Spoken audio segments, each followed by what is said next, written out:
コンピューターへ。はい。皆さん、こんばんは。韓国草の根塾オンラインセミナー。今日は第200回ですね。もう4年やっています。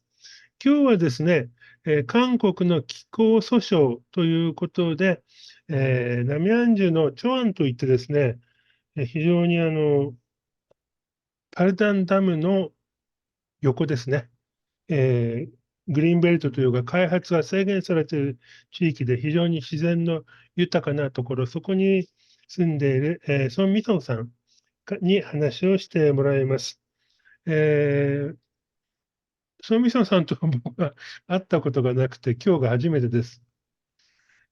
で、ただね、そこのパルダンのところは僕昔、四大河川事業という韓国のイ・ミョンバクの時に大きな河川事業がありまして、そこで毎週のように通ったので、多分同じところにはいたんだと思います。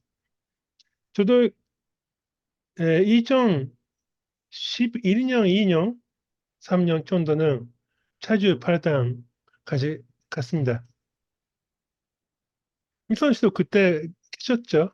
거기. 네, 맞아요. 저희도 두물머리 투쟁에 예, 이사회도 함께 참여하고, 네, 어, 평화 행진 이런 거 같이 하면서 네. 오랫동안 두물머리 투쟁에 함께 했습니다. 富園さんもトゥムルモリといって、そのハンガンが南側の南ハンガンと北ハンガンが合流する地点ですね。ここが有機農業の一つの拠点だったんですが、四大河川事業というものとの関係でそこがなくなるというところで反対運動をしたと言っています。그러면 우선 화면 공유 좀 부탁드리고요. 시작하죠. 선생님, 제가 보내드린, 아, 제가 네, 할까요? 화면 해주세요. 제가 공유할까요? 네네. 僕の方で共有ということで、ちょっと待ってくださいね。and then、そうか。えー、うん、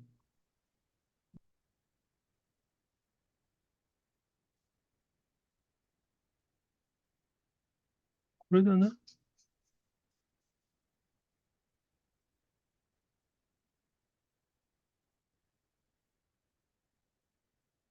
えーっと、すみません。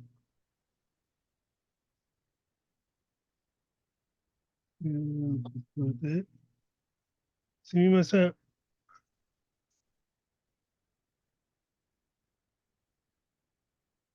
こういう形で。皆さん、画面は見れますか？共有画面。見えますよ。大丈夫ですね。ははい。い。じゃあ、ということで、これでお願いします。그러면 미선 씨 부탁드립니다. 예. 반갑습니다. 안녕하세요. 저는 한국에 살고 있는 성미선이라고 합니다. 세계 예. 시민으로 이렇게 온라인으로 일본에 계신 시민 여러분들 만나게 뵙게 돼서 반갑고요. 우리가 아픈 역사를 함께 하고 있지만, 오랫동안 함께 이웃으로 지내온 시민이기 때문에 저희는 일본의 시민들과 잘 연결되기를 바라고 있고, 또 지금 현재 벌어지고 있는 여러 가지 많은 어려움들을 잘 함께 해결했으면 좋겠다라는 마음으로 오늘 이 자리에 왔습니다. はい。반갑습니다. はい。今日はですね、南アンジュ韓国に住んでいるソン・ミソンさんです。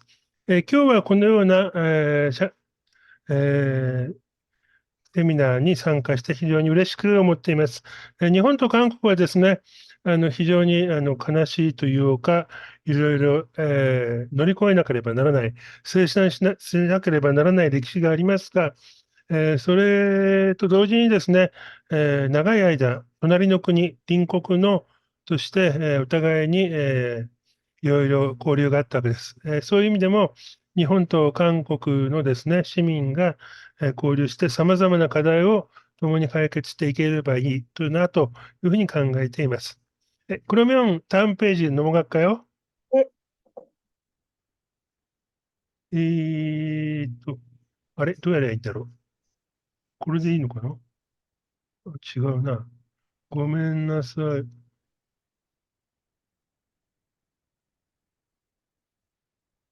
거기, 네. 다음 페이지는 화면 넘겨주시고요. 제가 어떤 네네. 일을 하는 사람인지에 대한 소개를 간략하게 적어 놔봤어요. 저는, 네네네. 알겠습니다. 에, 투표 좀 보기. 네. 저는 한국에 있는 녹색당의 당원이기도 하고, 카톨릭 기후행동 운영위원으로 현재 활동하고 있고요. 그리고 이제 기후위기와 먹거리 문제가 얼마나 깊은 연관을 가지고 있는지 알리는 활동가로 활동하고 있기도 하고, 이런 음식들을 만들고 사람들에게 알리는 자연식민식 요리를 하는 사람입니다. ソンミソンさんはですね、韓国の、緑の党の党員です。また、カトリック、気候変動という、カトリック信者の、集まりがありますね。ここの運営委員もされてますし、あとはですね、農業を基盤とした菜食主義の活動家。あと、先ほど言いました、ナミャンジュのパルダンというところにはですね、正教があって、そこでも活動されて、また菜食主義の、なんていうか、すいません。はい。料理者と言っています。すいません。形容、どこでやればいいんだろうな。ごめんなさいね。これじゃおかしいよな。すみません。ちょっとね、僕がどうやればここが出るんだろうか。처음, ね、네, 이 いえ、 화면이 맞아요? ねえね 네, え、いいはね、 처음으로 기후변화에 대한 관심을 갖기 시작한 계기가 된 일은 2018년부터였고요. 그때부터 제가 다양하게 많은 기후 강연을 찾아다녔는데, 그때 저에게 가장 큰 그 영감을 주셨던 분이 이 사진에 나와 계신 대기과학자 조천호 박사님이었어요. 그분의 강연을 듣고 그분이 내신 파란 하늘, 빨간 지구라는 책을 보면서 많은 공부를 하게 되었습니다. 2018年からミソンさんはですね、気候変動ということに非常に興味を持って、様々な講演を聞いたと言っています。で、その中でですね、青い空、赤い地球という本があります。長寿の박사예요? 이분이 어떤 네, 분이에요? 조천호 박사님. 예, 조천호 박사님은 예. 대기과학자이면서 전 한국의 국립기상과학원 원장님으로 아, 정년 퇴임하신 분이거든요. 음. 한국 사회에서는 과학자가 기후변화와 관련돼서 가장 강력하게 시민사회에게 이런 일들을 적극적으로 알리기 시작한 첫 번째 과학자라고 보셔도 좋을 거예요. この張博士はですね、韓国の気象研究所というかな、国の機関です。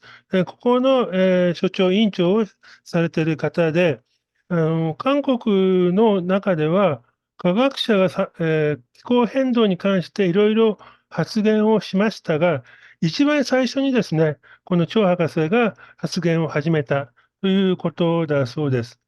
すいませんね、このページをどうやってこれがいかないんだよな。あれ、どうやればいいんだ죄송합니다. 제가 네,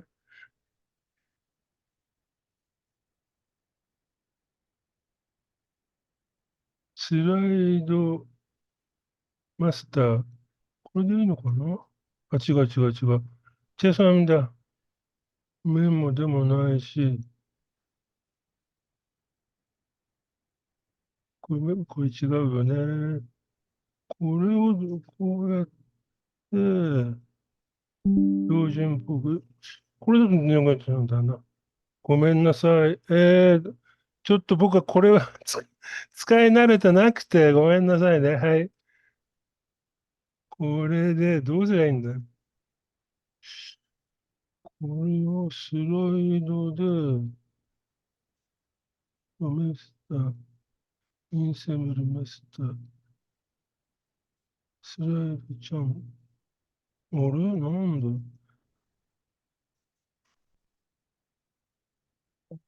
これがセブンチェン가요 네, 네.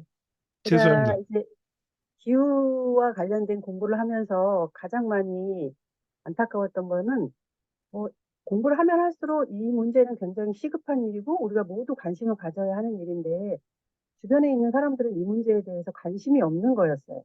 この気候変動に関して勉強を始めました。で、勉強を始めれば始めるほどですね、状況が悪化していきます。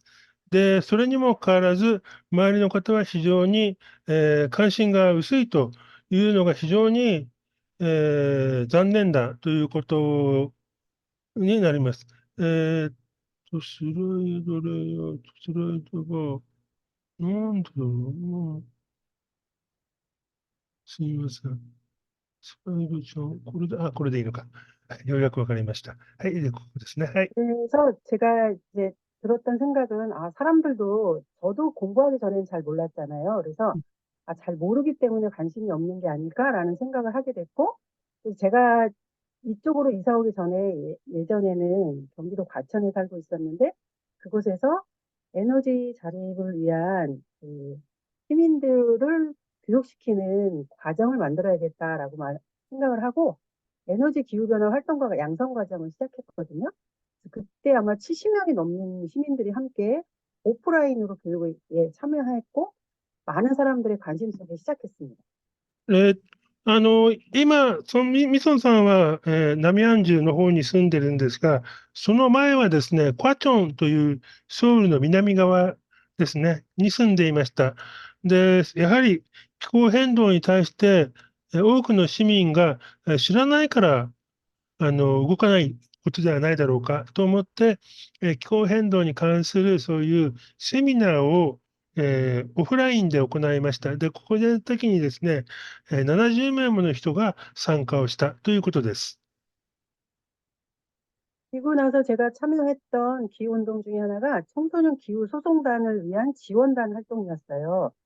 그 청소년 기후소송단은 국가를 상대로 기후위기가 시급한 문제이니 해결해야 한다라는 헌법소원을 진행하기 위한 청소년들의 모임이었거든요. ここの時にですね、やった行動の一つに、青少年、若者がですね、気候変動という名前の団体、多分去年ですね、一度私たちのセミナーにも出た、メンバーだと思います。彼らがですね、裁判を起こしました。で、この裁判を支援するという活動を始めたわけです。 지금 보이시는 화면이 우리나라에서 청소년 기후소송단이 첫 번째로 연 기후행동의 활동 모습이에요. 이 당시에는 여기가 어디냐면 한국의 문화예술의 엄청난 큰 공연장이 있거든요. 그래서 광화문에 위치한 세종문화회관의 옆에 있는 계단에 모여 있는 청소년들의 모습입니다. 이게 언제예요? 19년 3월 15일인가요? 2019년이요. 네, 2019년 3월 15일. この今皆さんが見ている写真はですね、2019年3月15日に、若者たち、青少年が、気候変動訴訟ですね、これを起こした時の集会です。場所が、光化門、カンファ門にあるセチョン文化会館の、ある階段ですね、ここで若者たちが集会を行いました。 네, 이 포스터를 잠깐 보시면 아마 시간이 보이실 거예요.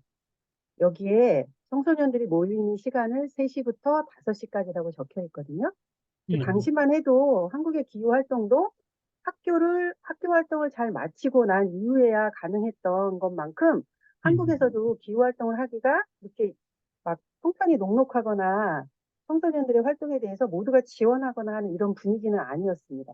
ここでですね、ポスターの真ん中に時間が書いてあるのがわかるかと思いますが、この時にですね、若者たちの発言とかですね、というのが非常に、学校が遅くなって放課後にやるということですね。右側を見れば、3月15日金曜日になってますね。ですから、学校がある時で、ですから、まだその時は、生徒、若者たちは、気候変動、具体的な行動をするのになかなか学校との関係で大変だったということです。 전 세계적으로 청소년 기후 활동을 시작한 그레타 툰베리가 조직한 건 금요 결석 시위였어요. 그렇지만 한국의 청소년들은 학교의 활동을 마치고 난 이후에야 이런 활동들을 할 수 있었습니다. で、この時はですね、若者、生徒たちですね。이 청소년 주로 중학생, 고등학생인가요? 여기에 모여 있는 그 학생들은 초등학교, 중학생, 고등학생까지 다 모여 있어요. ここに集まっている、青少年というのは、小学生、中学生、高校生までいます。で、彼らはですね、金曜行動というのを行ったんですが、この時は学校の授業が終わってからやるということでした。 당시에 기후활동을 시작한 청소년들은 어쨌든 한국 사회가 원하는 학생들의 기본적인 이런 틀들이 있거든요. 학생이면 학교를 잘 다녀야 하고 공부를 해야 하는 사람이라는 그런 규정들을 사회적인 모습을 잘 따라주면서도 청소년들은 자신들이 할 수 있는 자기만의 자리에서 할 수 있는 기후활동들을 최선을 다해서 해주었습니다. この時はですね、やはり学生、生徒たち、児童生徒は学校で勉強しなきゃいけないという、韓国社会の一つの常識というかありますね。日本も同じですが、その枠の中でですね、彼らはやっぱり活動をしていたということが言えます。 다음 3ペー 화면 ジ。 넘겨주세요. ね、 네, 이 화면은 지금 아까 보이신 그 청소년 기후 행동을 보시고 그 안에 그 조직을 했던 청소년 기후 소송단이라는 조직이 있어요. 그 청소년들은 그 기후 헌법 소원을 준비하기 위해서 모여 있던 청소년 그룹들이거든요. 그 친구들이 2019년 7월에 기후 소송을 준비하기 위한 캠프를 하는 모습이에요. 이게.で、이때는 아직은 소송 시작하기 전이죠. 네, 소송 시작하기 전에 준비 작업. 소송을 응. 준비하기 위해서 우리가 어떤 일들을 알아야 하고 원고의 자격은 무엇이고 이런 식의 법과 관련된 모든 그 공부를 변호사들과 함께 하고 있던 시절이에요. で、これでは、この同じ2019年の7月20日、ここでですね、青少年気候訴訟のキャンプが行われます。この時はまだ裁判は行ってなくて、裁判をするためには、訴訟をするためには、どういうことを知らなければいけないのかというための、勉強するためのキャンプを行いました。 저희 청소년들이 2018년, 19년 2년 동안 이런 소송을 위한 준비를 하고 있었습니다. このようにですね、18年、19年、2年間にわたって、訴訟のための準備ということを行いました。 네, 그리고 다음 화면을 보시면 예. 이때부터는 이 청소년 기후 소송단이 어떤 일을 벌이냐면 기존에는 학교에 가고 이후에 방과 후에 이런 활동들을 했다면 이번에는 드디어 한국에서도 처음으로 기후를 위한 결석 시위라는 것을 조직해서 청소년들이 거리로 나왔습니다. で、この後です。それまではですね、青少年、児童生徒たちは、学校の授業が終わってから活動していたんですが、2019年の9月の27日、この時はですね、気候のための欠席デモンストレーションといって、学校を休んで、デモを行いました。 기후에 대한 공부를 하면 할수록 청소년들은 이 문제가 공부하고 난 이후에 하는 활동이 아닌 굉장히 시급하고 다급한 일임을 알게 됐고 그 일에 자신들이 가장 큰 피해를 받을 수 있다는 사람들이라는 걸 깨달았습니다. 그래서 당시 시위대에 참여했던 청소년들은 자신들을 멸종위기종이라고 칭하기도 했습니다. 이때는 몇 명 정도 참가한 건가요? 청소년들이. 참여한 청소년들이 거의 한 그 거리에 같이 나와 있던 청소년들도 있었고 시민들도 있었는데 거의 한 2, 300명 됐어요. 300명 정도 될 것 같아요. この日はですね、児童、青少年ですね、子どもたちは気候変動について勉強すれば、学べば学ぶほど非常に深刻な問題だと、いわゆる学校の勉強の後にやって解決する問題ではないということですね。と同時にもう一つは、どんどん悪化していくという、そういう危機感を持ったわけです。で、学校を欠席して、このようなデモを行いました。もちろん、ここには一般の市民も入ってますが、この時に、青少年が大体300人ぐらい集まったと言われています。 당시 청소년들은 교육감을 만나기 위해서 지금 현재 행진하고 있는 모습인데요. 청소년들이 요청한 그 제안서에는 어떤 내용들이 담겨 있냐면 우리가 학교에서 기후변화와 관련된 공부를 할 수 있게 해달라라는 것이었고 학교 안에서 기후변화 대응을 위한 실질적인 실천들, 정책들이 마련됐으면 좋겠다라는 내용을 담고 있습니다.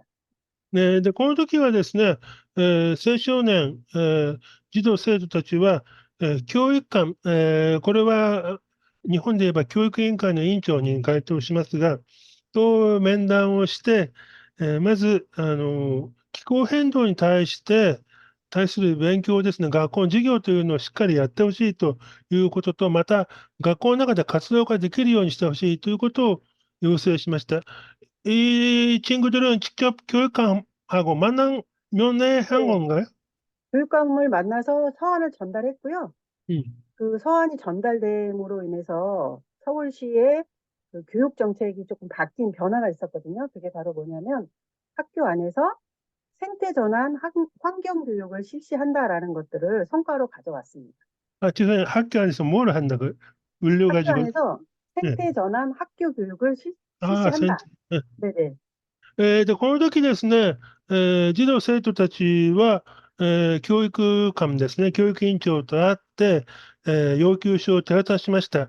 で、これによってソウル市の、教育、気候変動に関する教育というのは、若干変化がありまして、生態系の変化について勉強する時間というのを持つようにという指示を出したそうです。 이렇게 제가 이제 기후 활동을 하면서 외부 활동이었고 이제 녹색당 당원으로서 제가 했던 활동들을 잠깐 소개하고 헌법 소원과 관련된 내용으로 넘어가겠습니다. はい。で、それでは次にですね、今まで発表しましたので、ターンページのもがっかよ。 네, では、実際にどのような訴訟を始めたのかということについて、話をしていきたいと思います。 제가 이제 선생님께 들은 이 얘기로는 일본에서도 석탄화력 발전소 중단을 위한 이런 운동이 활발하게 일어나고 있다고 들었습니다. 이게 이제 어떤 모습이냐면요.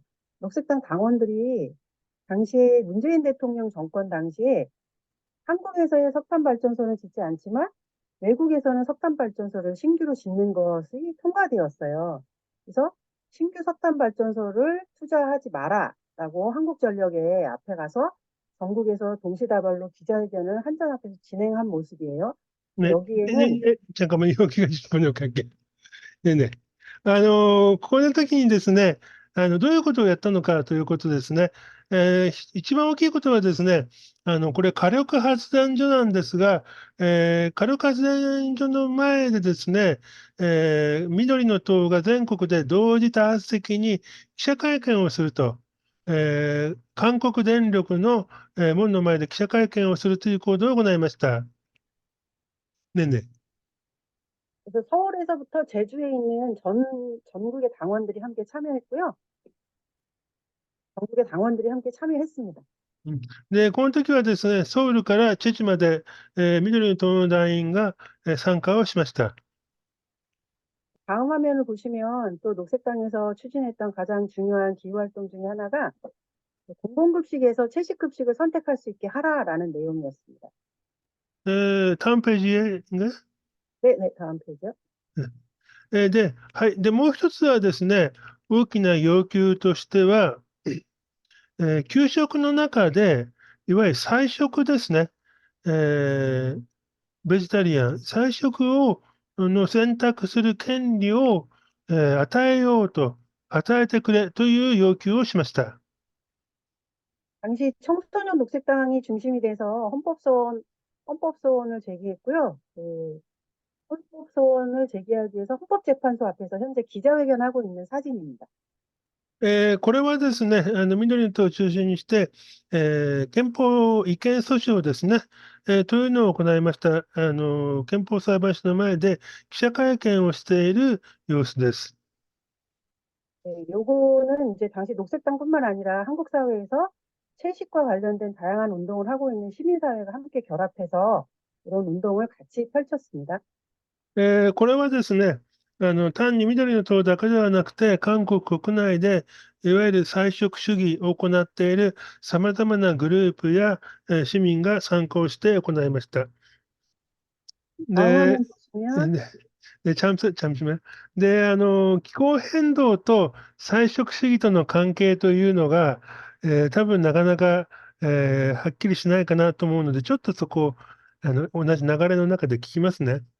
좀 최소한데 그 기후 변화하고 채식주의의 관련성 그 부분에 대해서 간략하게 설명 좀 하시겠어요? 기후 평화요? 예, 채식하고 예, 왜 채식하고 예, 네네네 말씀드릴게요. 채식주의에 선택해야 네. 하는지. 저희가 이 운동을 벌이게 된 가장 큰 계기는 먹거리와 기후 문제가 굉장히 밀접한 관계가 있다라는 것들을 알아차리고 나서부터였어요. 그러니까 잠깐만요. 네, まずですね、私が、この気候変動を運動を始めて、食べるものですね、食事と非常に密接な関係があるということが分かりました。 지금은 많은 사람들이 알게 됐지만 당시 2020년만 해도 먹거리와 기후 문제에 대한 관심이 그렇게 크지 않을 때였습니다. この2020年の段階ではですね、まだ気候変動と、食べるもの、食料ですね、の関係ということについて知っている人はあまり多くありませんでした。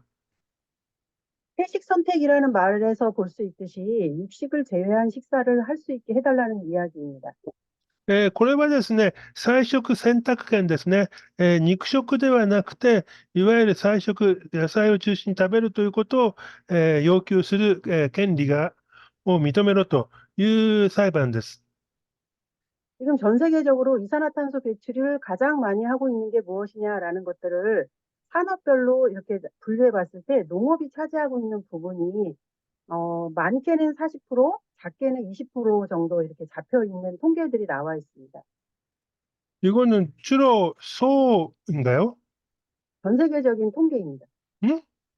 전 세계적으로 이산화탄소 배출이 어디서 가장 많이 나오느냐를 네, 산업 분야별로 이렇게 통계를 내고 있거든요. 네. 네. 거기에서 농업 분야에 대해서 한 많게는 40%, 적게는 20% 정도를 그러니까 잡고 있어요. 제가 물어보는 건 농업에 구체적으로 어떤 것이 써 나오는 건지 그 부분 농업에서 축산이요. 축사인데 예, 예. 네. あの僕はすみません。今じゃあ、なぜ菜食主義と気候変動が関連するのかということを確認しました。まずですね、二酸化炭素の排出ということですね。それ全体の中の、20%から40%をですね、農業が占めています。で、その農業の中でもですね、一番大きいのが畜産です。とりわけ牛ですね。 그 축산경우에는 소, 돼지 네, 맞습니다. 다 똑같은 건가요? 전 세계적으로 그 축산 분야에서 소 사육으로 인해서 발생하고 있는 음, 이산화탄소와 메탄가스에 대해서 주목하고 있고요. 음. 그리고 아, 거기서 하나 더 붙여야 될 문제가 소를 사육하기 위해서는 소도 먹어야 되잖아요. 음, 그렇기 때문에 소를 먹이기 위한 그 콩이나 옥수수를 재배하기 위한 농장의 확대도 굉장히 큰 문제로 되어 있습니다. この中でですね、皆さんちょっとご存知かもしれませんが、牛ですね。牛がメタンガスを発生するんですが、まずこれが大きな問題になります。と同時にですね、牛の飼料ですね、餌、これがですね、大豆であったり、トウモロコシですね、これによって非常に大規模な農業が行われているんですが、ここもですね、二酸化炭素の発生源ということになっています。 이런 축산을 뒷받침하기 위해서 지금 브라질의 열대 우림이 하루에 축구장 11개 정도씩의 규모로 사라지고 있습니다. で、例えばですね、ブラジルの場合は、密林が1日に、サッカー競技場11個分ぐらいですね、この密林がなくなっています。 브라질 열대 우림은 지구의 산소라고 불릴 만큼 어, 수량이 풍부하고 산소를 공급하는 아주 중요한 핵심적인 장소인데 이곳이 지금 계속 파괴되고 있다는 것이 가장 큰 문제입니다. 브라질 경우에는 밀림 없애고 거기서 뭐를 재배하는 건가요? 그래서 옥수수. 소를 키우기 위한 농장을 만들고요. 농장이 세워지면 그 옆에 바로 소를 먹이기 위한 또 콩이나 옥수수 재배를 うん。 위한 농장이 세워지고 う 있습니다. ん。で、ブラジルではですね、このように密林を伐採して開拓して開発して、牛を飼う牧場、そして牛の餌になる、大豆であったりトウモロコシの畑を作っています。で、この密林というのはですね、非常に二酸化炭素を吸収する大きな役割はあるんですが、それがどんどん毎日のようになくなっているわけです。ね。 네, 그리고 채식을 하고 있는 많은 사람들이 기후 문제와 그 기후 문제에 대한 걱정들이 크기 때문에 채식에 대한 선택을 더 넓혀가고 있고 이렇게 채식 인구가 늘어나자 학교나 군대 뭐 이런 곳에서 제공하고 있는 공공급식에서도 우리가 먹을 수 있는 먹거리들을 제공해 달라고 하는 내용이 기본 내용입니다. うん。で、このようにですね、公共給食、学校だけではなくて、例えば軍隊とかですね、そういうところでも、菜食を認めると。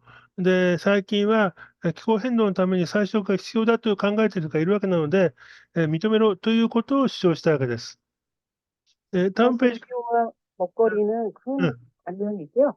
그다음에 저희가 이제 또 했던 게 유럽연합은 뭐 기후위기 대응을 굉장히 적극적으로 펼치고 있는 국가 공동체이거든요. 응. 그곳에서 얘기하고 있는 농업 먹거리 체계와 관련된 공부를 하기 위해서 유럽 녹색당과 연결하여 공부를 시작했습니다. そしてですね、ヨーロッパ、EU ですね、は非常に気候変動に関して積極的に活動しています。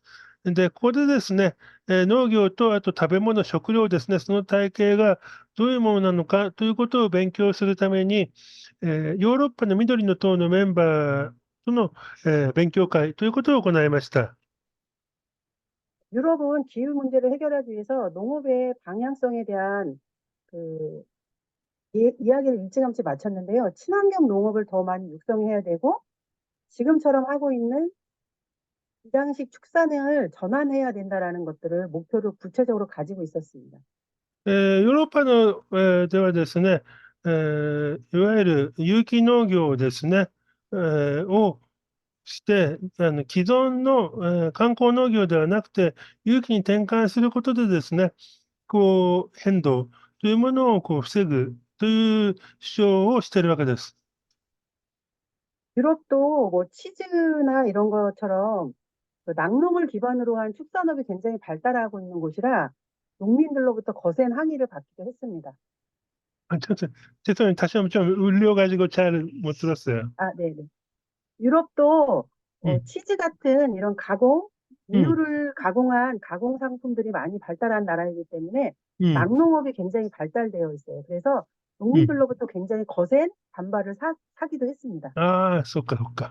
で、ヨーロッパの場合はですね、例えば、酪農からですね、牛乳から、バターとかチーズとか作りますよね。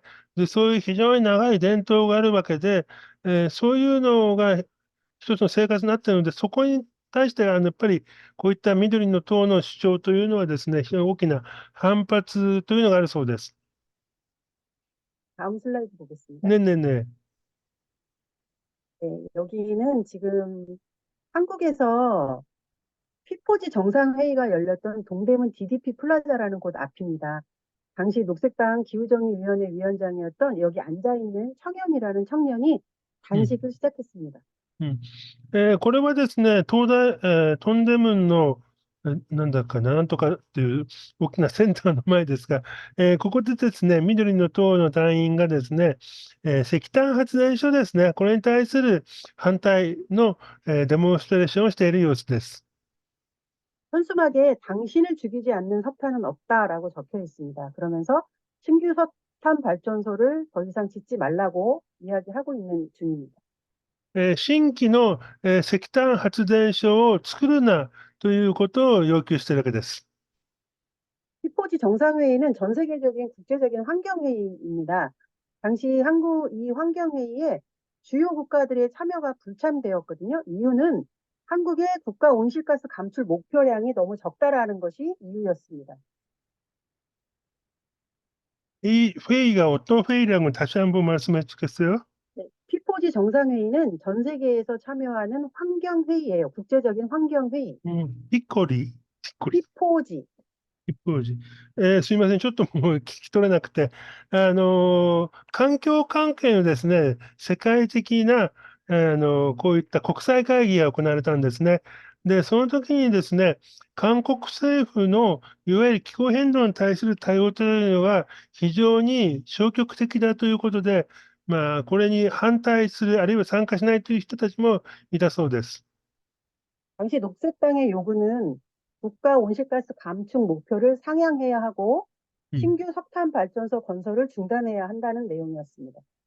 で、この時ですね、緑の党の主張というのは、新しい新規のですね、石炭発電所は作るなと、で、また既存の木を少なくしろということを主張しました。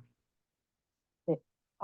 안타깝게도 한국에서도 지금 삼척에서 한국의 마지막 석탄 화력 발전소가 지어지고 있습니다. で、残念なことにですね、日本海側ですね、東平にある三直という町です。ここで、今、火力発電所の建設というのが進められています。 다음 슬라이드 보겠습니다. 네, 네. 제가 또 녹색당에서 농업먹거리위원회 활동을 하고 있는데, 저희가 그 먹거리와 농업의 관계에 대해서 깊이 있는 이해와 공부가 필요하겠다라는 생각으로 이렇게 총 13회차에 걸쳐서 정의로운 녹색 전환 먹거리 농업 정책 토론 학습회를 진행했습니다. で、またですね、22年の9月から23年、去年の3月まで、えーググリーン転換といえばいいかな。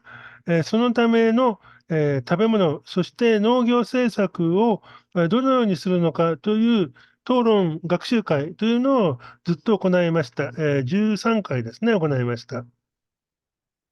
기후위기가 심각해지면 우리 모두에게 누구에게나 닥칠 가장 큰 위기로 먹거리에 대한 위기가 다가온다라는 것을 전 세계 석학들이 지금 얘기하고 있습니다. ですので、今後ですね、気候変動というのがもっと進行した場合、もっとですね、食べ物に対する、食料に対する危機というのが訪れるということを主張したわけです。 한국의 정부는 농업과 기후 문제에 대한 정책 수립이나 토론을 활발히 진행하지 않고 있기 때문에 저희가 녹색당 차원에서 진행하기로 했습니다. これはですね、食べ物のことにまで関してですね、討論するということなので、緑の党の中で、主催ということで行ったわけです。 녹색당 당원뿐만 아니라 농업을 네. 걱정하는 시민, 학자, 지역의 농민을 연결시켜서 학습을 진행했습니다. この時ですね、単に、気候変動だけではなくて、今の現在の活動家だけではなくて、研究者あるいは、農民ですね、も参加して、この学習会、討論学習会を行いました。 다음 화면 볼게요. うん。 다음은 기후평화 대화 마당이라는 것을 진행한 내용인데요. 이 운동을 진행하게 된 배경에는 기후 문제가 일어나고 있을 때 나 스스로도 기후 위기를 가져온 음. 피해자이면서도 그 위기를 일으킨 당사자라는 것들을 우리가 서로 인식해야 된다라는 문제의식에서 시작됐습니다. またですね、気候と平和ということで、対話、いわゆる、ティーチング、ミーティングといえばいいかな、対話の広場ですね、ということを行いました。これはですね、気候危機ですね、というものが自分たちと本当に直接関連するということを確認する場として行われたわけです。 이런 대화마당을 진행할 수 있었던 것은 한국에서 오랫동안 평화운동을 해온 혁명평화 결사의 운영위원으로 활동했기 때문에 가능했습니다. これはですね、韓国で非常に長い間平和活動をしている人、のところで、行われ、平和活動をしている人たちの、協力で行われたということです。 전 세계적으로는 기후평화에 대한 담론이 일고 있지만 한국에서는 아직까지 기후 문제는 약자들, 즉 뭐 농민, 노동자, 또 장애인, 노인 등 취약계층을 상대로 더 많은 기후 위기를 불러오고 있기 때문에 이야기를 대중적으로 펼치기에는 대단히 어려웠습니다. えー 죄송합니다. 뭐가 어떻게 어려웠다고 하시는 건가요? 한국에서는 네. 기후 평화라는 단어 자체를 기후 운동을 하고 있는 활동가들이 받아들이기 굉장히 어려운 단어였던 것 같아요. うん。 그 あの、 이유는 うん。 기후위기로 인한 피해를 고스란히 갖고 있는 사람들이 사회적 약자들이기 때문에 이 문제를 평화롭게 해결할 수 없다라는 것들이 저변에 깔려 있습니다. うん。韓国でですね、やはり気候変動に関して、一番被害を受ける可能性がある、実際に受けているという人たちはですね、経済的に厳しかったり、あるいは障害者だったり、様々そういう社会的な弱者というわけですよね。で、そういう人たちが、実際にこの気候変動ということに関して、なかなか立ち向かえないというかな、そういうところが一つの問題として、明らかになったそうです。 기후위기는 실질적으로 인간의 활동으로 인해서 일어난 일입니다. 그렇기 때문에 이 위기를 불러일으킨 당사자가 바로 나 자신이기도 하고 피해를 볼 수 있는 사람도 나 자신이라는 것을 알아야지만 우리가 기후 문제를 해결하지 않을까라는 의식에서 시작된 운동이었습니다. で、これはですね、気候変動というのが、私たち人間の活動によって、もたらせる、発生する危機であり、そして私たち自体がまた危害を受けるということですね。この構造、この仕組みっていうかな、を認識するための、対話、討論の場ということが言えます。 하지만 아쉽게도 이 운동은 두 차례의 대화마당을 끝으로 더 이상 다음 단계로 나가지 못하고 있어서 저도 이 운동을 어떻게 다시 이어나가야 할지 고민입니다. うん。この対話はですね、2回行って、その後ですね、なかなか再開することは、発展することはできないという状況です。はい。ということで、短編 네, ね。 다음 슬라이드 넘어가면 이제부터 본격적으로 기후와 관련된 헌법소원 이야기를 시작하겠습니다. うん。はい。それではですね、この訴訟について本格的に紹介をしたいと思います。 제가 아까 말씀드린 것처럼 청소년 기후 행동단은 2018년, 2019년 2년간 헌법소원을 준비하기 위한 실질적인 헌법에 대한 공부를 한다든지 기후 위기와 관련된 여러 가지 공부를 하면서 헌법소원을 준비해 왔습니다. 先ほど話しましたように、青少年気候変動ですね、は2018年、そして19年、2年間にわたって、勉強を繰り返して、いわゆる裁判の準備をしていきました。 2020년 3월 13일 드디어 청소년 기후 행동단이 기후 위기 방관은 위헌이다라는 제목으로 헌법소원을 청구했습니다. そして20年の3月13日に、青少年気候行動団はですね、傍観している政府は、これは憲法違反だということで、違憲訴訟を起こしました。 청소년들이 처음부터 국가를 상대로 헌법소원을 준비해야 했기 때문에 재판에 대한 과정부터 모든 일들을 다 공부하고 토론해 나가야 했습니다. 青少年たちはですね、最初から国を相手に裁判をするということで、その準備を一緒にしたわけです。 이런 청소년들의 모습은 제게 큰 감동이었고 청소년들이 공부하면서 변화하는 모습도 제게는 큰 공부가 되었습니다. そうした青少年がですね、このように直接立ち上がることですね、またそして、勉強していく中で、どんどん成長していく、変わっていくという姿を見て、非常に感動的でした。 청소년들의 변화를 한 가지만 소개해 드릴게요. 彼らのですね、彼女らの変化ということを一つ紹介します。 저는 2016년도부터 채식을 실천하고 있는 채식 운동가이기도 합니다. 당시 2016년 みそさんはですね、2016年からですね、菜食主義を行っている活動家です。 2019년 청소년 기후 소송단의 워크숍이 있었을 때 식사 시간이 되었는데 식사가 했거든요. うん19年のワークショップの時にですね、食事の時間なり、食事が届きました。 식사가 차려지고 있는데 고기 요리가 계속 등장하는 거예요. 그래서 제가 당시 기후행동단을 지원하고 있는 지원 단장님에게 물었어요. 기후 문제를 공부하고 있는데 고기를 먹는 식사가 나오고 있네요. 라고. で、この時にですね、食事の時間に肉が出たわけですね。それで、この担当しているスタッフに、気候変動を勉強している時に、肉を食べるんですかと聞きました。 그러자 제게 해주신 답변은 무엇이었냐면 청소년들은 고기가 없으면 밥을 안 먹어요. 라고 말했습니다. で、その時にですね、そのスタッフの答えが、子供たち、生徒たちは肉がないとご飯食べないんですというふうに答えました。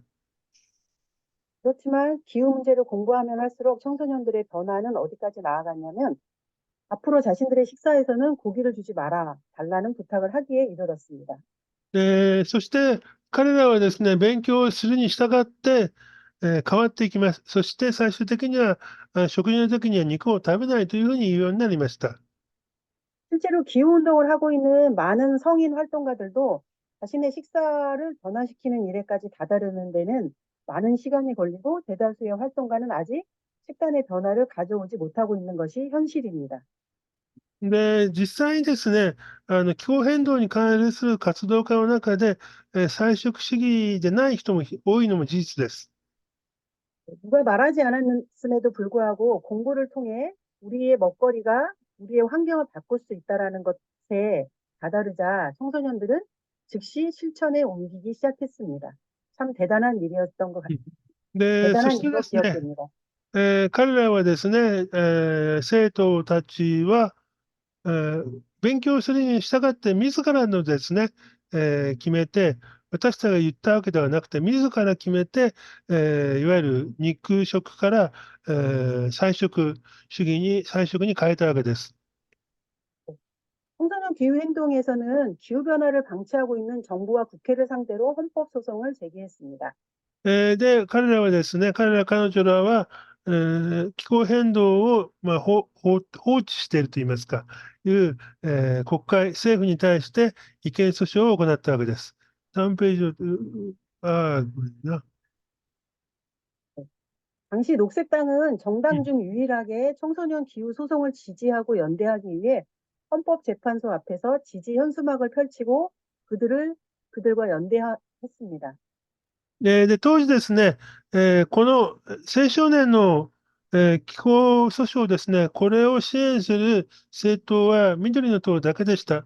で、私たちは憲法裁判所の前で、共にいろいろな、活動をしたわけです。 다음으로 넘어가면 제가 실질적으로 기후 헌법 소송을 지원하면서 역할을 했던 재판 이야기들이 나오게 됩니다. 네, 다음 페이지로 갈까요? 아니요, 여기서부터예요. 네. 네, 죄송해요. 좀 시간이 약간 부족한 것 같은데. 죄송합니다. また長くなっちゃった。どれだっけスライドちゃんこれ、じゃないな。어디였지? 네네. 교실원. 계속해 주세요. 예. 네네. 어디야? 녹색당에서는 탄소중립 녹색성장 기본법이 국민의 기본권을 침해하는 법이니 헌법소원을 통해 다투자는 결론을 내리고 소송을 준비하기 시작했습니다.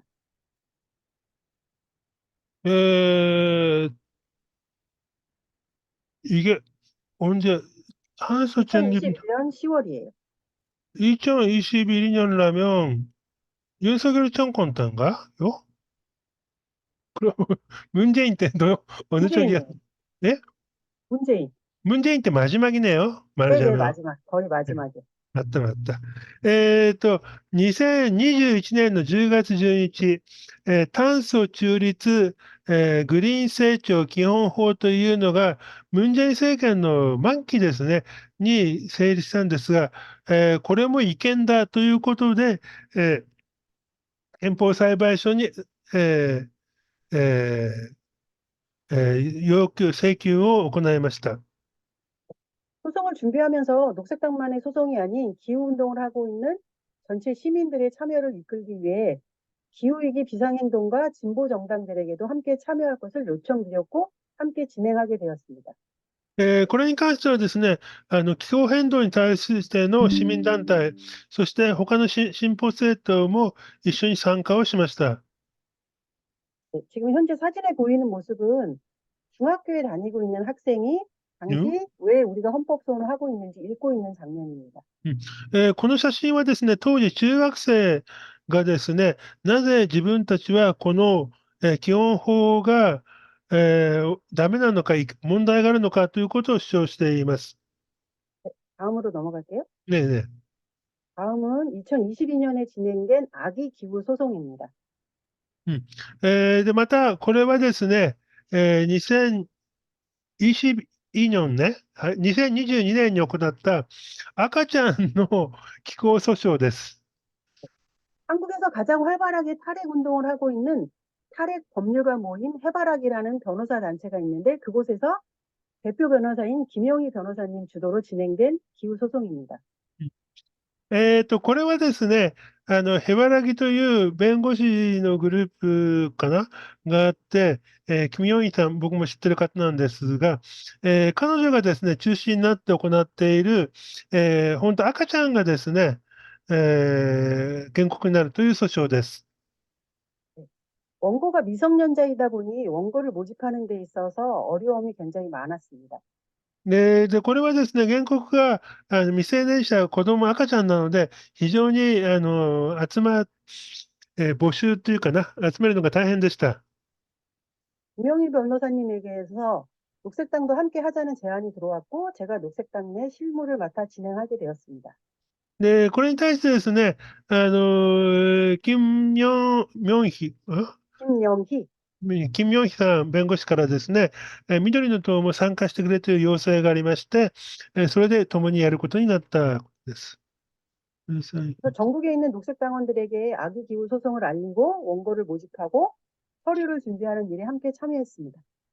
この時にですね、全国からの、訴訟に参加する人たちの、書類の、受け取って、それをまとめる作業というのを行いました。 네, 그리고 제가 지금 현재 살고 있는 지역인 팔당에 있는 팔당 둘의 생협이라는 곳이 있어요. 그곳에서도 아기 기후 소송 청구인을 모집하는 활동을 함께 진행했습니다. で、今、みぞさんが住んでいるパルダンという地域ですね。ハンガンの沿い。ここに地域の正教がありますが、そこのパルダン、トゥレ正教というところでも、一緒に参加をしました。 네, 그리고 다음 슬라이드 보시면 이번에 함께 네, 기후 소송을 제기했던 그 정치하는 엄마들과 탈핵 법률가 모임 두 곳에서 함께 공동으로 진행했던 헌법소원 내용입니다. で、これはですね、公訴訟を行った人と、そして、そのお母さんたちですが、一緒に記者会見をしている様子です。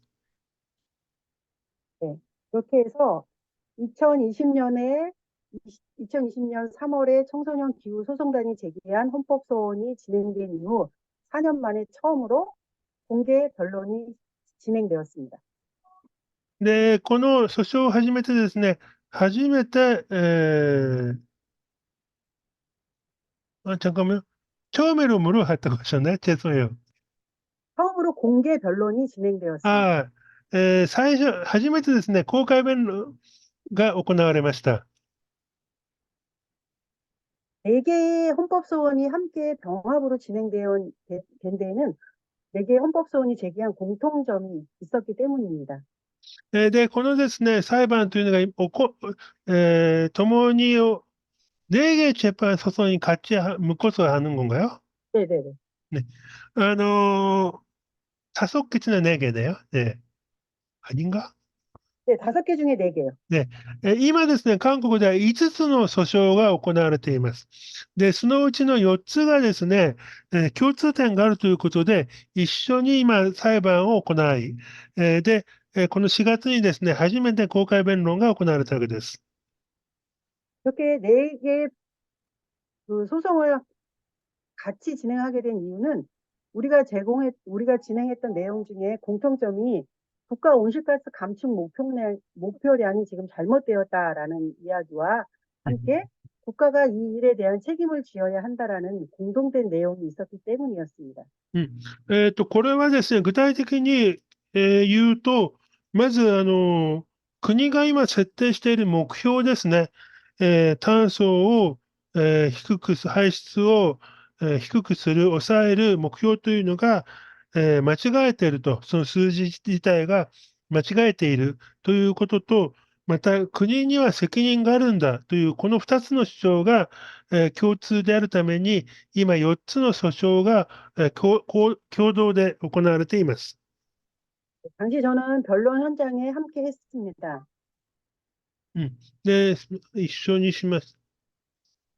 え 헌법재판소 소장인 이종석 재판관이 처음으로 발언을 하면서 저희에게 들려준 말은 독일의 연방헌법재판소가 내린 판결을 예시로 들며 대한민국의 헌법재판소도 신중한 판단을 하겠다라는 이야기를 시작했습니다.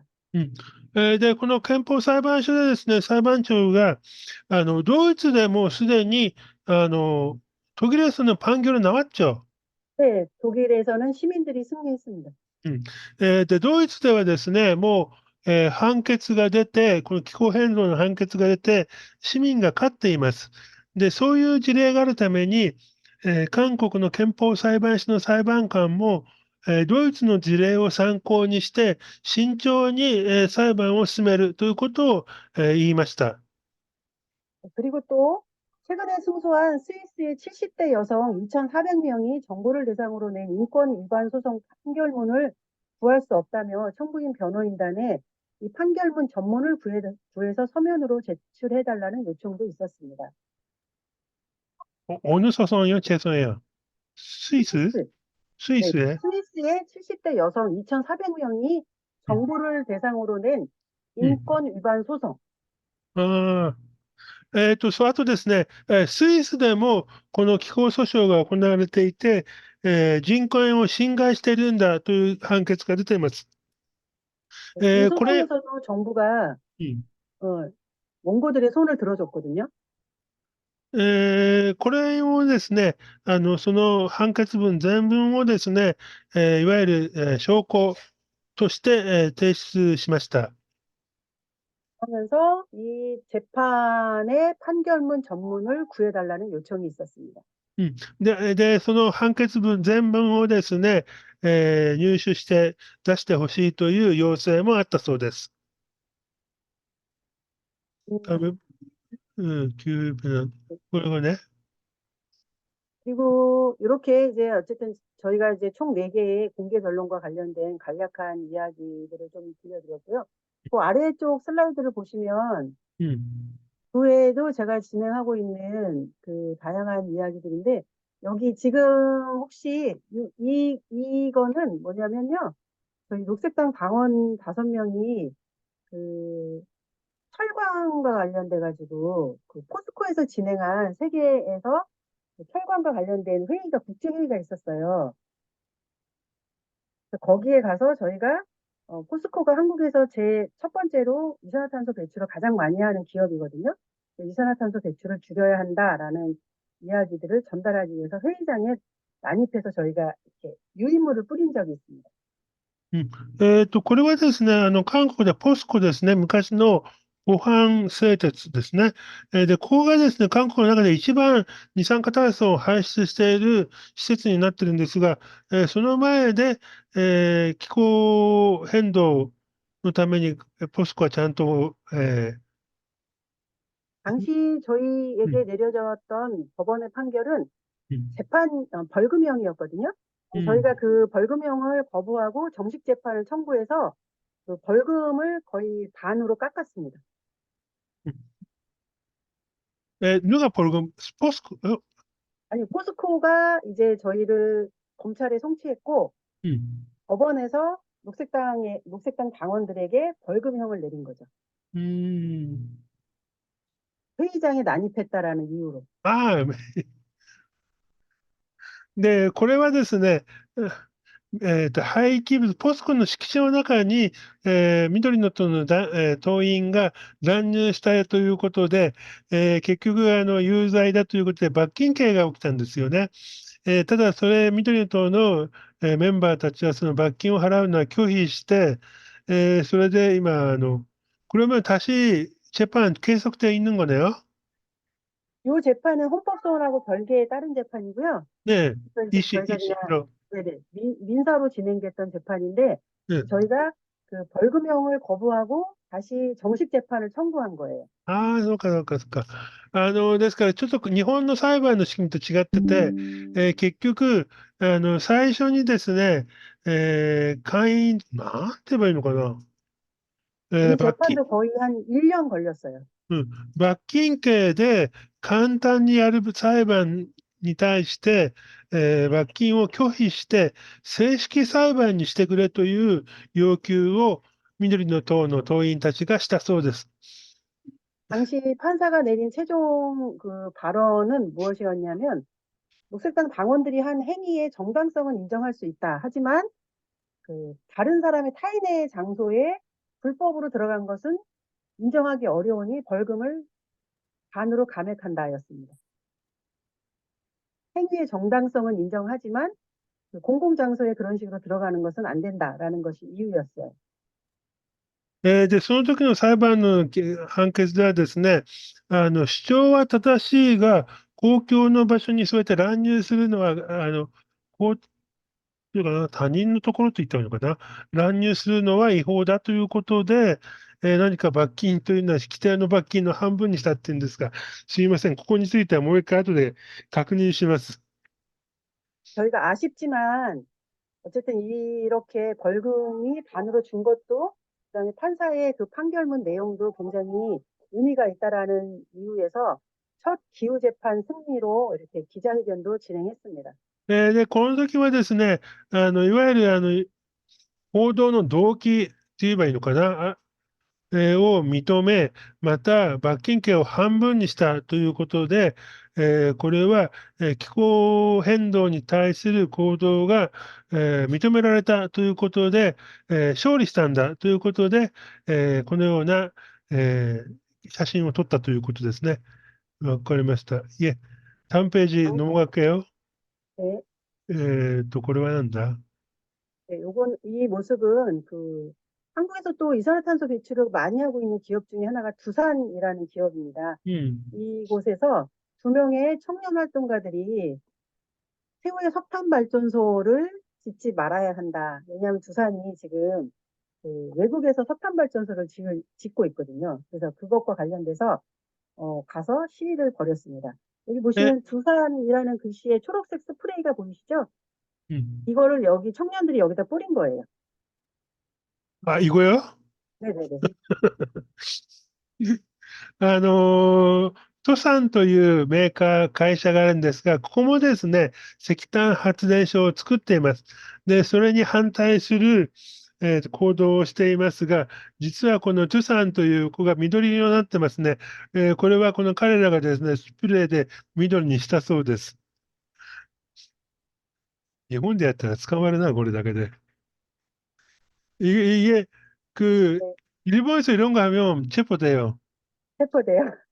한국에서는 괜찮아요? 아니요, 아니요. 저희도 그래서 이 활동가들도 당시 체포됐고, 또 이것도 지금 민형사상 재판이 지금 계속 진행 중이에요. で、韓国でも彼らは逮捕されてですね、民事、刑事両方の裁判やってるそうです。はい。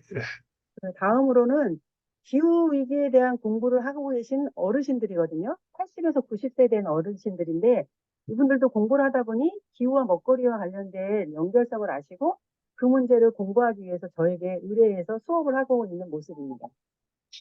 これはですね、気候変動に関して、いわゆるお年寄りたちの、授業の様子です。で、これによってやっぱりお年寄りもですね、気候変動の問題は非常に大きな問題だということを、非常に、確認しているということ。 선생님이 어떻게 기후를 막을 수 있는지에 대한 공부를 하고 함께 음식을 만들고 먹기도 했습니다.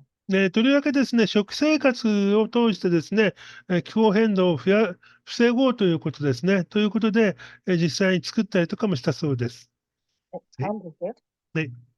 한국 사회에서는 기후와 먹거리 문제에 가장 민감하게 반응하고 있는 것이 20, 30대 청년 여성들입니다. うん。 청년 여성들과 함께한 이런 채식밥상 모임도 했고요.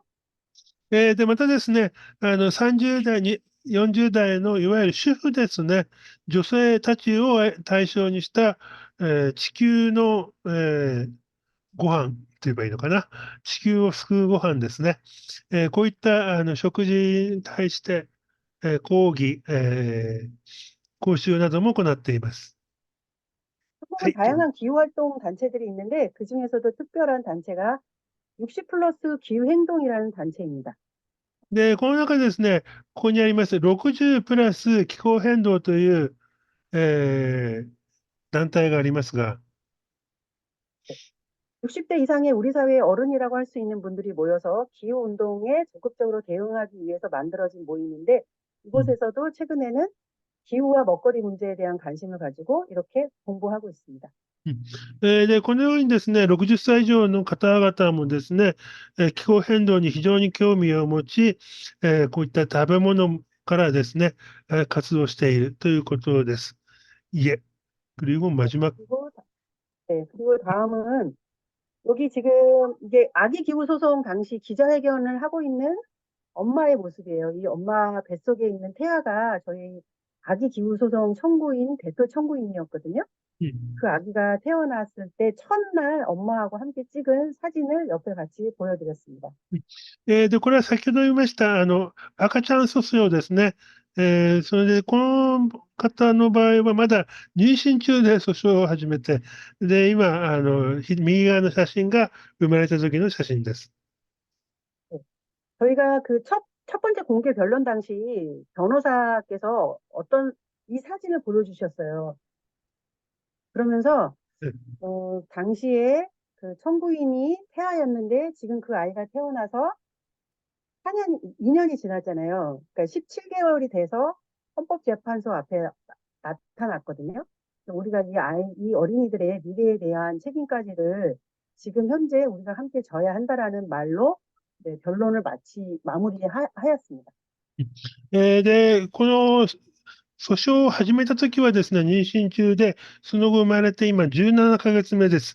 で、今回の、公開弁論の時にですね、この赤ちゃんも一緒に来て発言をしている時の様子です。 그래서 법정이 좀 숙연해지기도 했습니다. 이상 마치겠습니다. 제 ね、이야기. はい。ということで、以上で終わりたいと思います。どうもありがとうございました。그러면運輸を止めて、はい。はい。どうもありがとうございます。あと、時間がですね、10分ぐらいありますので、まず僕が一つ質問をして、いきたいと思います。그러면 10분 정도 시간이 있으니까요. 제가 먼저 하나 여쭤볼게요. 또, 네, 우선 일본에서는 그 헌법재판 비슷한 거는 좀 못돼 어려워요.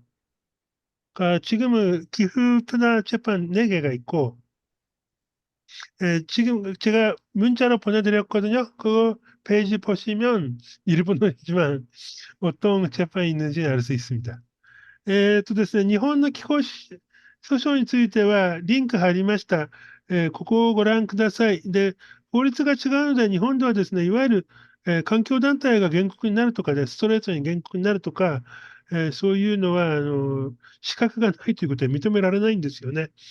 ですから、今行われているのは、火力発電所に対して、企業、対して2つ、あとは行政を相手に2つかな、行われているそうです。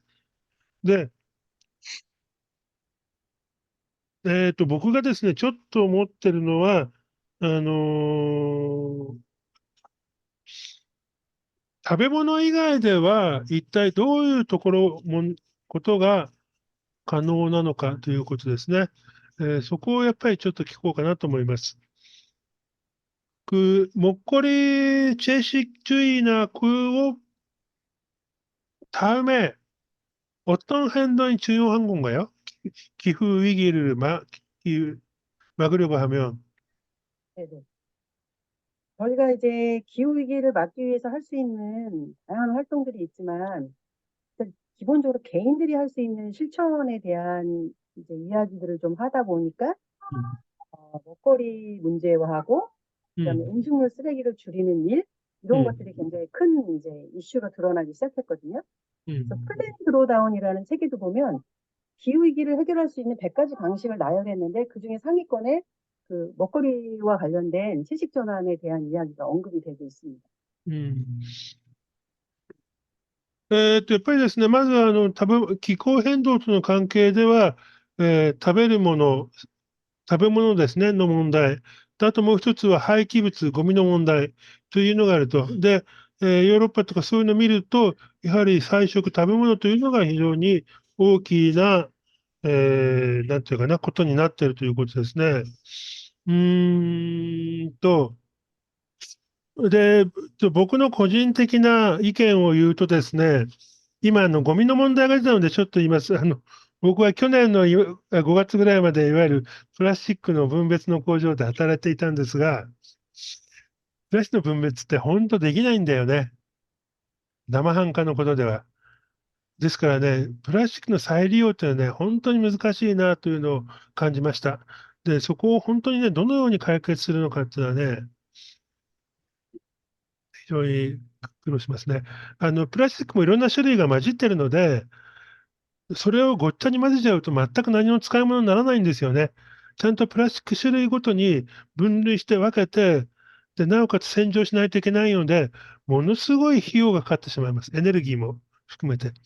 ですからそこを本当にね、どうすればいいのかなっていうのが、実感をしました。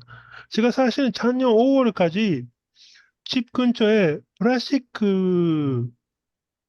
뭐라고 그러나? 선별 공장에서 일했어요. 현장에서. 근데 그 경험 1년 가까이 일했는데 플라스틱 선별은 진짜 너무 어려워요. 오히려 그렇죠, 맞아. 비용 너무 들어가고 에너지도 너무 하니까 플라스틱 종류가 다 따로따로 있잖아요. 네, 섞으면 재생 못 돼요. 네, 근데 만들어도 아주 약간 질이 떨어지니까 못 네. 쓰고. 그러면 진짜 그거 어떻게 하면 괜찮은지. 근데 사실 플라스틱 세척하면 세척하는 물이 오염된 물이 있죠. 소금 기름 덮고 있는 그 물이 정화하는 것도 엄청난 돈이 들어가고. 근데 그거는 진짜 어떻게 해결을 해야 되는지. 근데 아とプラスチックを洗う時にですね、ものすごい排水が出るんですよ。この排水も塩分が入ってる、油が入ってる。で、これを浄化しようと思ったら、ものすごい施設とお金と時間がないと、その排水の浄化ができないんですよね。ですから、これを本当にどのように解決するのかっていうのは、もう実際働いて実感しました。실제로 기후운동은 좀 전방위적으로 일어나야 되는 측면이 있어요. 이렇게 개인적인 어떤 실천들을 계속 할 수 있게끔 도와주는 일도 반드시 필요하고요. うん。 선생님이 말씀하신 것처럼 국가나 기업들이 정책의 변화를 통해서 만들 수 있는 일들을 하라고 계속 압력을 주는 일들도 계속 같이 해야 합니다. うん。で、やっぱりですね、気候変動に関して今の、みそさんの話はですね、国に対する圧力ですね、というのはやっぱりこれは大事だろうということですね。그러니까 중앙 정부뿐만 아니라 지방 자치에 대해서도 여러 요구를 해야 되는 것 같은 느낌이 드네요. 네, 네, 맞아요. ですから中央政府だけでなくて、地方自治体に関しても様々な提案なり要求をしていくということが、大事かなという気がします。はい。ということで、時間も、1人、2人ぐらい、質問なり意見、感想を、聞いてまとめたいと思います。いかがでしょうか。ちょっとですね、日本の多分気候変動の動きとはですね、ちょっと違うところもあるかなという気がするんですが、日本の様子僕はよくわからないので、예.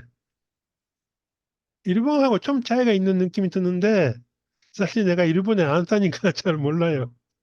일본 분위기는. はい、ということです。 일본 분위기를 좀 전달해 주실 수 있는 분 계시면 이야기해 あ 주시면 좋을 것 の、 같아요. どうでしょうか、日本では、お久しぶりです、吉田さん。気候変動に関して、みんなの興味ってのはどうですか？気候変動一般。そうですね。今、気候変動に関しては、フライデーフューチャー、なんか若い人たちが気候変動に対して、ものすごくやっぱり危機感を持ってて、そういう若い人たちの活動っていうのが今、あってるみたいですね。それで、僕らがやっぱりこう思うのは、原発の問題ですよね。気候変動によって、CO2 を排出しない、原発の促進という形で今、日本政府の方は、進めているわけですけども、そういうエネルギー政策の問題が、僕らの世代としては、やはり一番、こう、問題になっているっていうか、そういうことですよね。で、先日限界原発のところで、限界町が、原発の、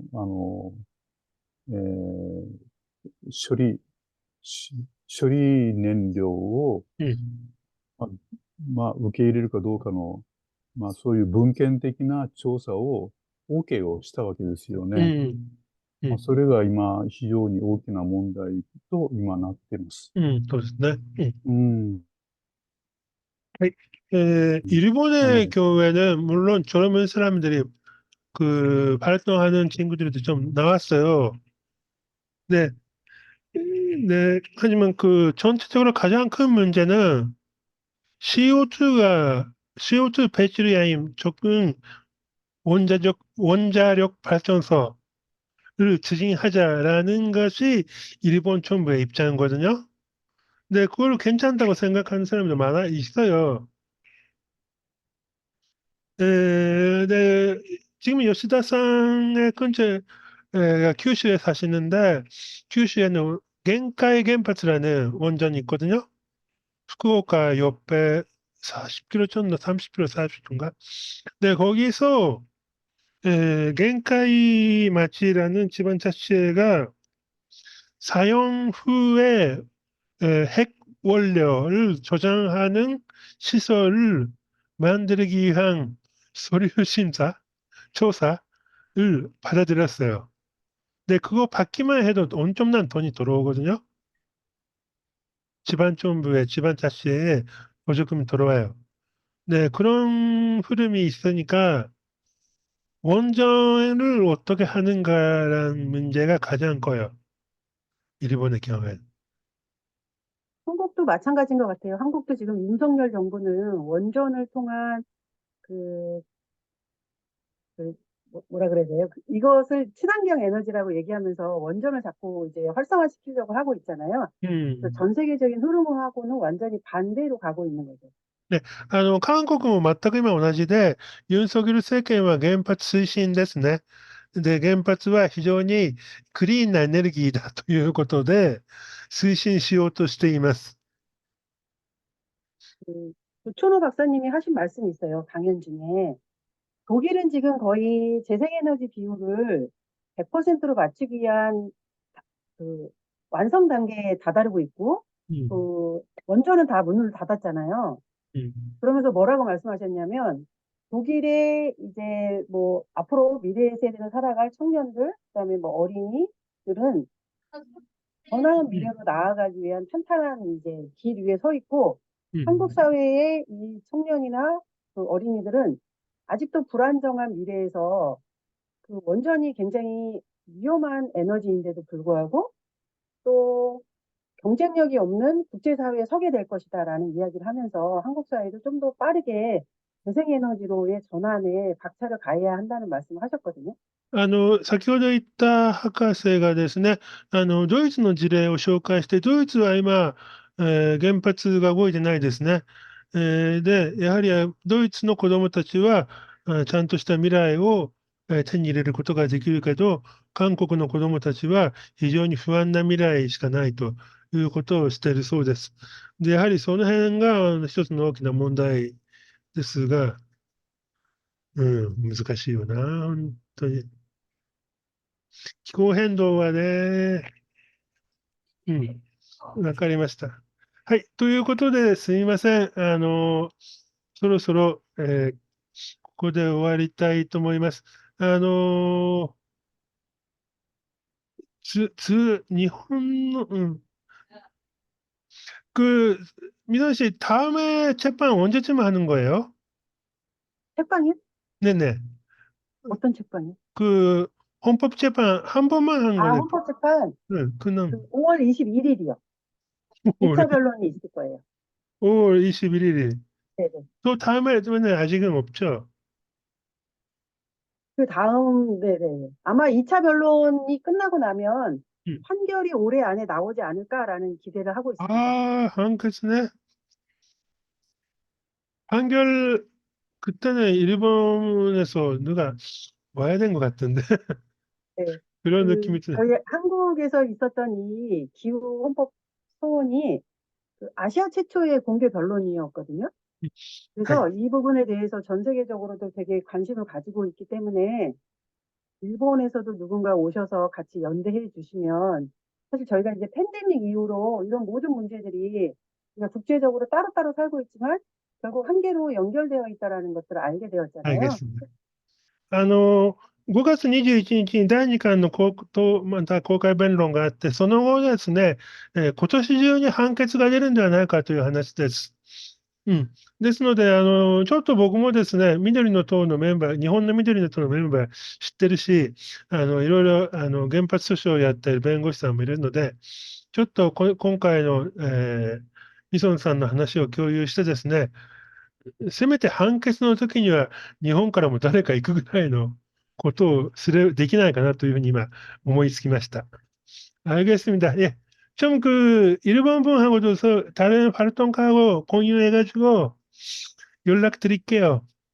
네, 감사합니다. 오늘 이렇게 귀한 시간 내주시고 함께 만나 뵙게 돼서 저도 영광이었습니다. 고맙습니다. 今日は非常に貴重な時間ありがとうございます。ということで、今日はこの辺で終わりたいと思います。来週もまた水曜日に行います。先ほども言いましたように、政治犯ですね、国家暴力の犠牲になった方々の話を聞きますので、またよろしくお願いします。では今日これで終わります。감사합니다。ありがとうございます。